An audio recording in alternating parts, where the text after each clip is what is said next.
Passionnés créateurs, bonjour à vous. On se retrouve aujourd'hui pour une nouvelle vidéo et nous commençons enfin Halloween.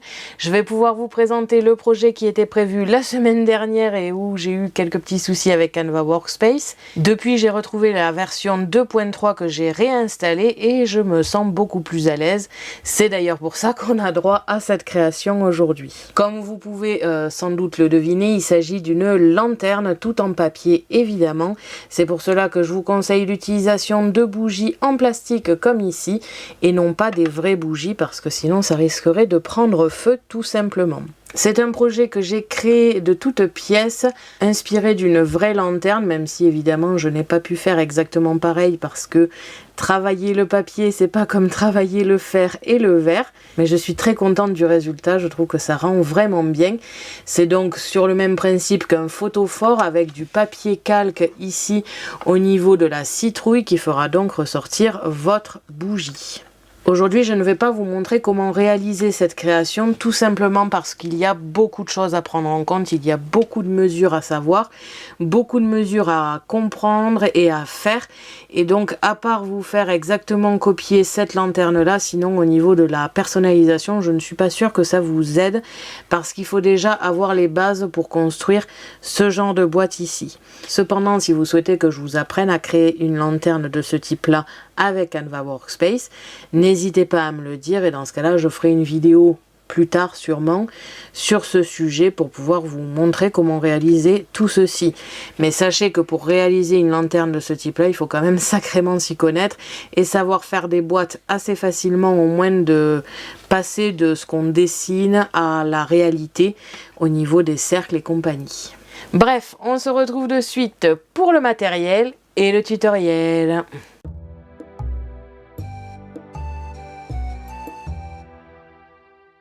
Pour cela, vous aurez besoin de ciseaux, d'une pince pour les petits éléments, de deux types de colle. J'ai utilisé la zig pour tout ce qui est éléments petits et détails et le pistolet à colle pour tout ce qui est solidité, pour avoir quelque chose quand même qui se tienne. La Distress Oxide Carved Pumpkin avec l'applicateur et la mousse, tout simplement pour coloriser le papier calque, du fil de fer pour la anse, des stickers sur le thème d'Halloween, du papier calque pour pouvoir faire un photophore, du papier scrap si possible aux couleurs d'Halloween, et enfin les essentiels Scan & Cut, c'est-à-dire la Scan & Cut, le support de lame et la lame standard ou auto-ajustable. D'ailleurs, c'est un avantage de cette création, il n'y a que de la découpe, ce qui veut dire que quel que soit votre modèle et quels que soient les accessoires que vous avez achetés, vous pouvez le faire, tout simplement parce que ça ne demande que la lame. Et enfin, le support adhésif standard. On se retrouve de suite pour le tutoriel.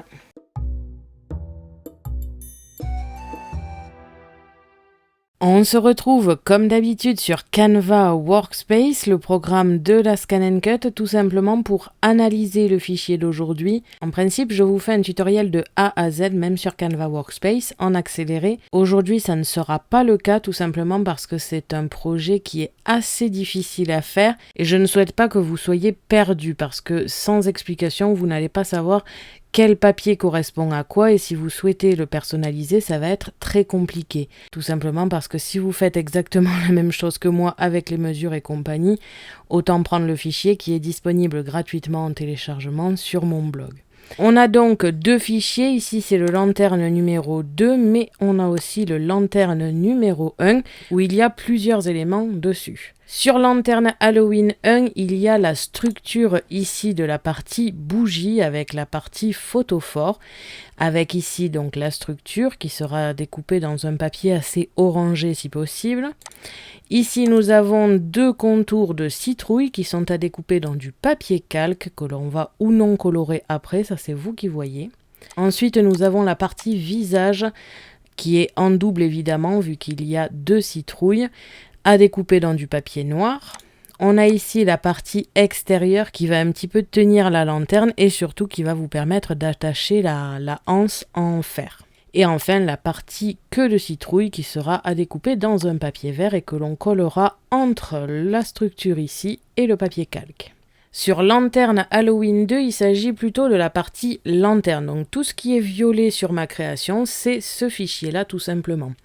On a ici la structure du toit, donc une sorte de Pac-Man qui va être replié pour faire le toit.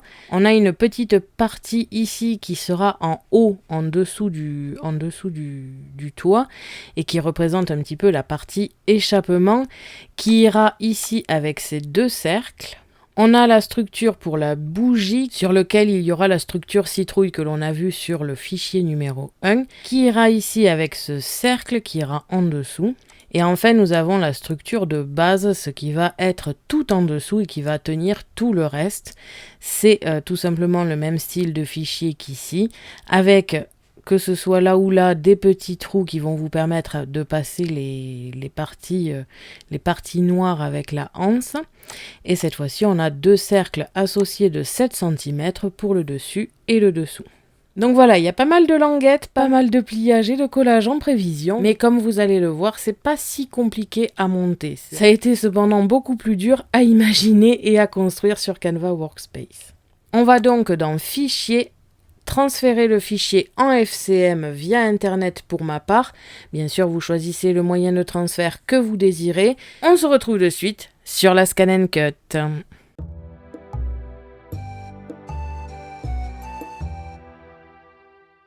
On se retrouve comme d'habitude sur la Scan & Cut. Je vais aller dans récupération de données.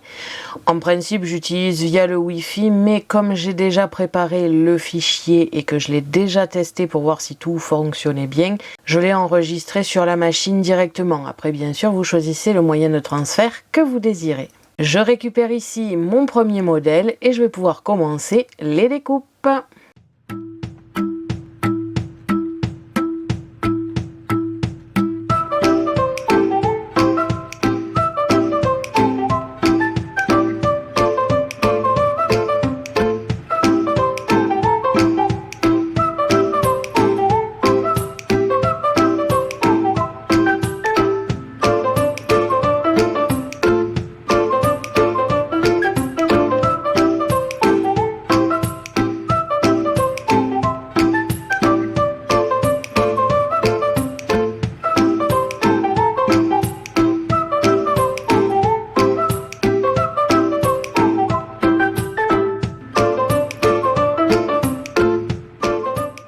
Quand vous avez terminé toutes les découpes, on va pouvoir passer au montage et à la décoration.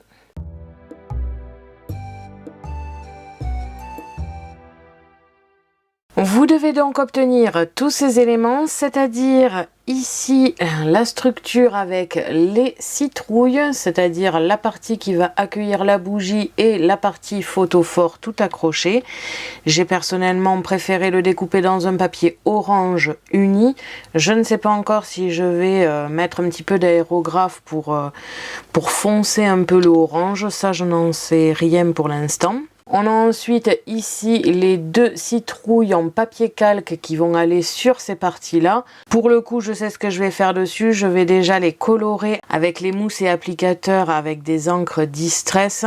Je pense prendre l'encre orange, la Carved Pumpkin, il me semble.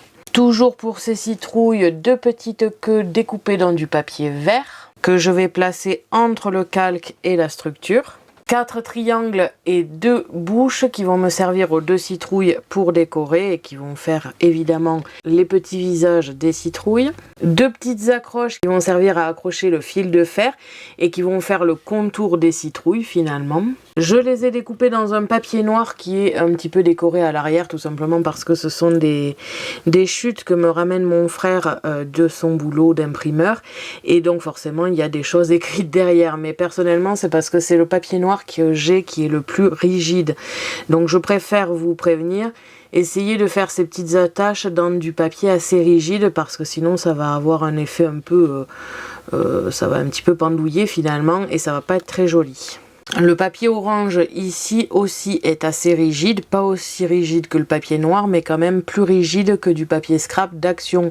Ce que je vous conseille parce que sinon au moins la partie bougie aura tendance à un petit peu s'écraser. Et enfin, ici, toute la structure de la lanterne avec un petit Pac-Man qui sera le toit. la partie échappement ici, donc en cercle avec le dessus et le dessous. La partie qui accueillera la bougie, encore une fois avec le dessous. Je n'ai pas fait de dessus ici, tout simplement parce que le dessus est ici. Et enfin, la base de notre boîte, un papier encore plus large et ces deux cercles ici. En termes de montage, ça va être relativement simple. Il va falloir déjà construire toutes les boîtes et après les superposer. Je vous conseille d'avoir aussi un pistolet à colle qui vous permettra d'avoir un petit peu plus de solidité. Ensuite, je vais commencer par décorer ici mon papier calque avec du orange. Je positionnerai les queues, le papier calque et les petits yeux dessus. Et ensuite, je ferai le montage final. Pour que les boîtes aient le temps de sécher, je vais commencer par les fabriquer elles. Le toit, je vais devoir le faire en dernier parce que comme c'est ce qui va sur ce qui sert d'échappement dans une vraie lanterne, je veux que ce soit la bonne taille. Donc celui-ci sera à monter en dernier. Toutes les boîtes au niveau des languettes, je pense les faire avec le pistolet à colle. Le toit ici, c'est très simple, hein. Il vous suffit, comme ici, de faire tourner le papier pour pouvoir l'attacher et le coller. Vous pouvez le coller avec la colle Zig ou autre. Je vous fais toute cette partie en accéléré. Et donc, c'est parti!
Comme vous avez pu le voir, j'ai monté toutes les boîtes séparément. La seule chose que j'ai montée entièrement, c'est ici le petit toit avec l'échappement.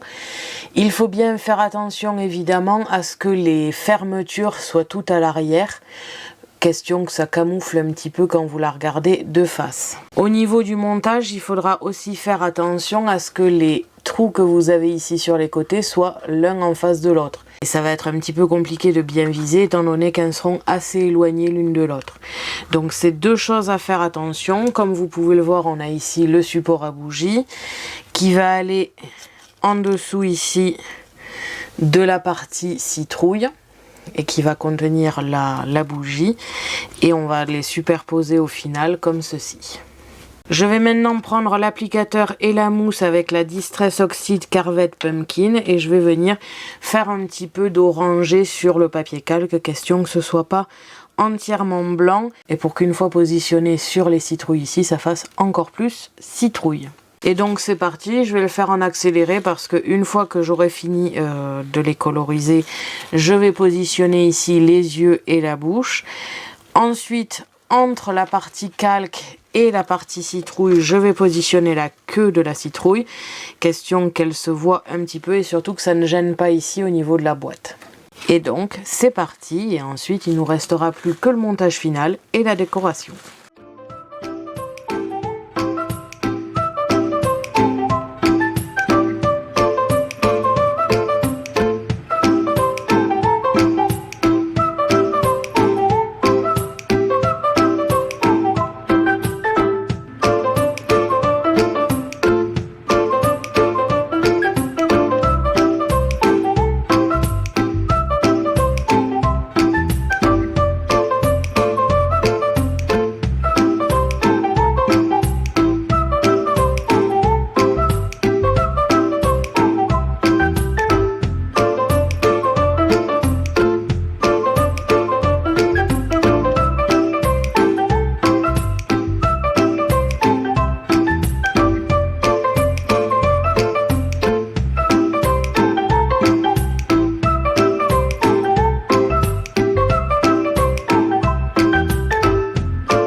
voilà le montage terminé. J'ai rajouté ici le petit fil de fer. Alors, pour avoir fait un petit prototype avant cette vidéo, sachez qu'il ne faut pas mettre trop long en termes de fil de fer, sinon les proportions ne vont pas et c'est pas très joli, sans parler du fait que quand ça va tomber, parce que forcément ça a tendance à tomber comme sur une vraie lanterne et du coup ça risque de vraiment trop gâcher l'arrière de votre photophore. On obtient donc une lanterne très mignonne comme vous pouvez le voir ici. Je viens de voir que le dessous a tendance à se décoller. Je vais donc positionner du pistolet à colle. Alors honnêtement, le pistolet à colle, ça a tendance à mettre un peu d'épaisseur à certains endroits, mais c'est vraiment le plus solide. Pour le coup, la zig ne fonctionne pas vraiment. Les autres, ça ne pose pas trop de problème parce que comme ça se superpose, ça fait des appuis partout. Mais ici, le dessous, ça a vraiment tendance à se décoller. Je vais donc le recoller de suite avec le pistolet à colle. Et ensuite, je vous explique le détail. Voilà, comme ceci. On a donc une petite lanterne vraiment trop mignonne. J'aime beaucoup l'association du violet, du noir et du orange, hein, ça fait vraiment Halloween. On a les petites queues en haut, la partie échappement ici en haut aussi. Je trouve que ça apporte un petit peu de réalisme avec le toit. Je ne sais pas si vous avez pu bien le voir dans la partie accélérée, mais les petites languettes que nous avons juste ici, je les ai collées aussi avec un petit point de pistolet à colle parce que sinon ça avait tendance à un petit peu trop bouger. C'est vrai que c'est un petit peu le problème à mettre des trous ici, c'est beaucoup plus épais que si j'avais juste entaillé avec un cutter.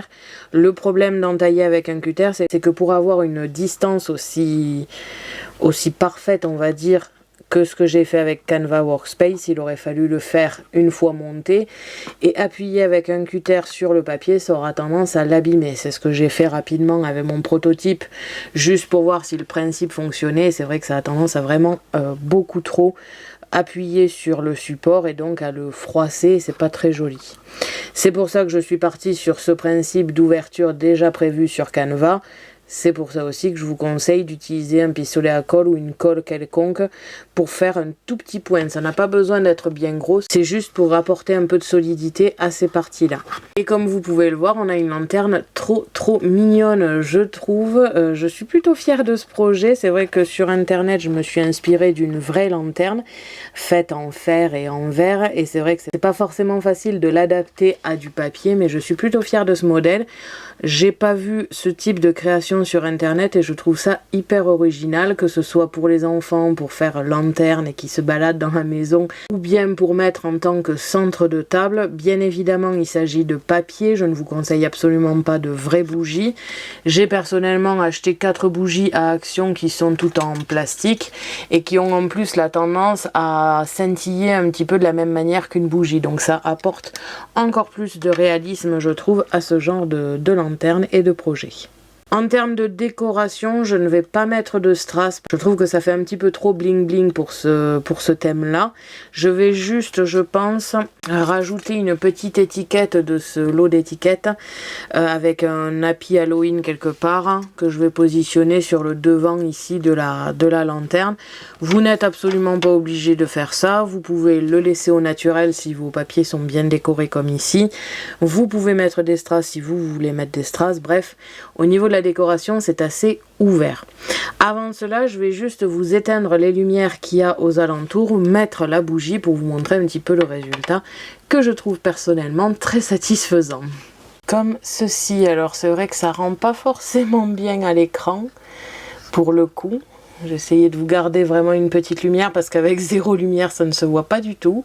Après ça se voit vraiment bien à l'œil nu, c'est vrai qu'à la caméra j'arrive pas à vous rendre l'effet. Mais voilà un petit peu comment on obtient une jolie petite lanterne. Je vais venir allumer tous les éclairages, poser ma décoration et on se retrouve ensuite pour le final.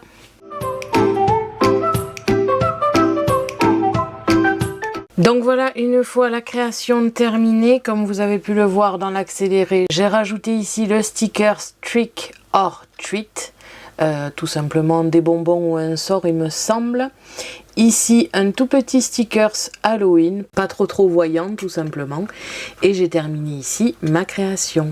Donc voilà, ma vidéo est maintenant terminée. N'oubliez pas que le modèle de cette lanterne se trouve gratuitement en téléchargement sur mon blog. J'espère que cette vidéo et cette création vous auront plu et on se retrouve la semaine prochaine pour un nouveau tutoriel Scan & Cut. Merci à tous d'avoir regardé ma vidéo. N'hésitez pas à me poser des questions ainsi qu'à me dire en commentaire ce que vous pensez de cette création. Je vous invite à me suivre sur mon blog ainsi que mes réseaux sociaux que vous pouvez retrouver dans la description de la vidéo. À la prochaine pour de nouvelles créations.